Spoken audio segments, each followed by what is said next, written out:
And just one day after the blizzard shut down the state, Oklahoma is still not back to normal. A state of emergency is in effect, and that means help could come soon. We have ours already sent, and in the process, we think that helps us. Sky 5 brought you the first pictures from the air. Drifts feet high, cars stranded, and just now people are starting the digging out process. Eyewitness News 5's Carla Wade is live with the update from city leaders. Carla?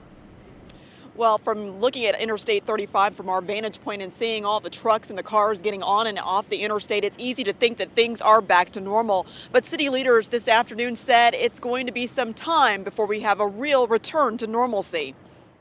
We're trying to catch up now because we couldn't drive yesterday. It was too bad.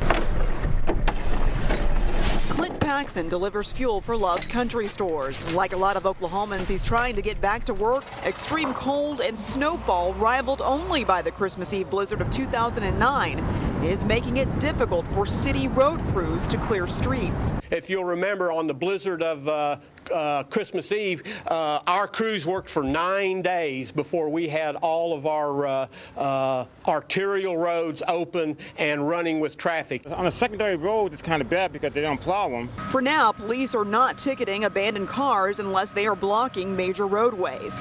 First responders were thankful that most people stayed indoors, allowing them to respond only to serious emergency calls. It made their job in the battle that we've waged with Mother Nature this last day or so.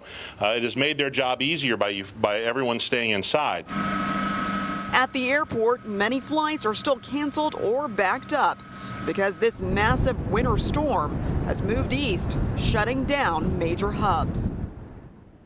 And this afternoon, those city leaders said that they could only attribute one fatality in the metro to anything related to the storm. And they say they believe that's mostly because everyone heeded the warnings and tried their best to stay off the roads and the interstates unless they absolutely had to be out. Reporting live, Carla Wade, Eyewitness News 5. It wasn't just us. Really, the entire state got hit hard.